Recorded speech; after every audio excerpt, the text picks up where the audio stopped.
Okay, today is our 5th session.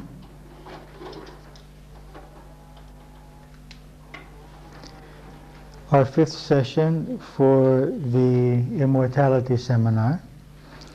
And we're going to discuss how we can help loved ones or close friends or anyone go through the process of leaving their physical bodies in a more comfortable and perhaps a more spiritual way.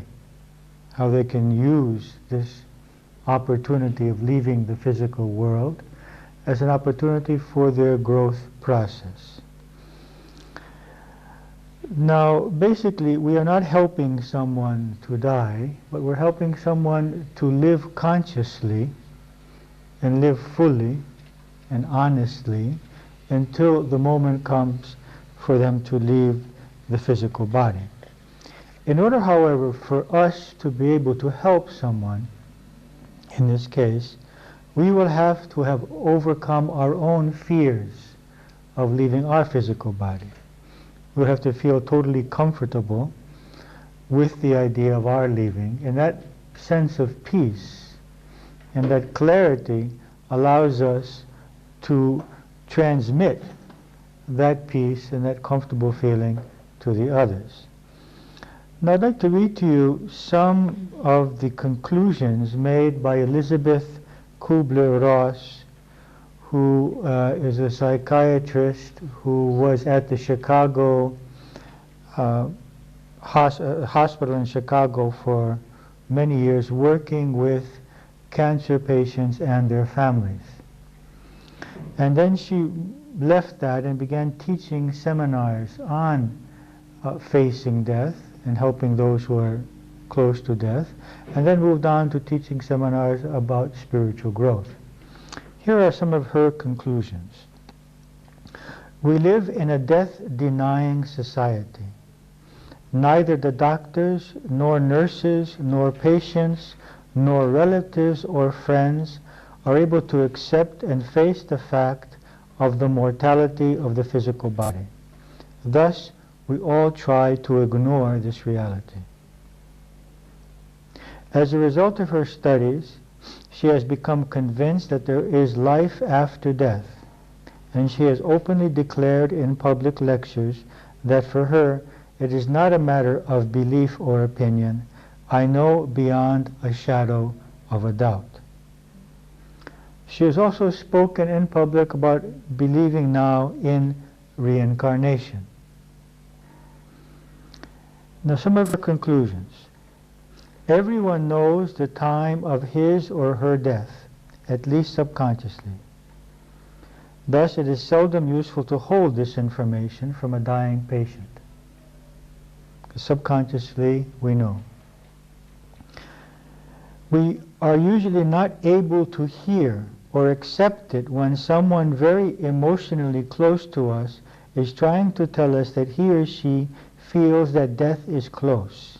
We ignore their message and try to cover it up with pleasantries so that we do not have to face this extremely painful reality. Thus, we miss a very valuable opportunity to communicate deeply with our loved one on this subject which is now dominating his or her mind. So someone says, oh, well, I'm probably not going to be here next year at this time. And we say, oh, what are you talking about? You're going to be here for 10 years. You'll be here long after me. Because we don't want to face it. We don't have the strength to face the fact that this is concerning this person. And so we cannot discuss it with them. And we're losing an opportunity to discuss what they're feeling about this, what they would like to do before they leave their physical body, even practical and also spiritual matters. Most people who have died and for some reason have come back to life did not want to come back, but would have preferred to stay in the after-death state, which they found so much more pleasant than the incarnated state. Those people who had death experiences no longer feared death after they returned.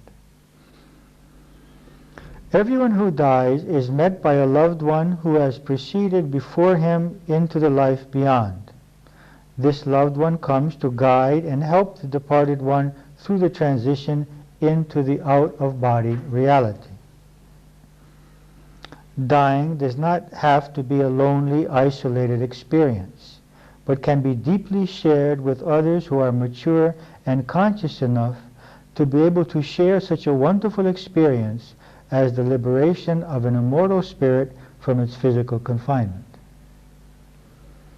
The departure from the physical body is probably the most beautiful experience of this life.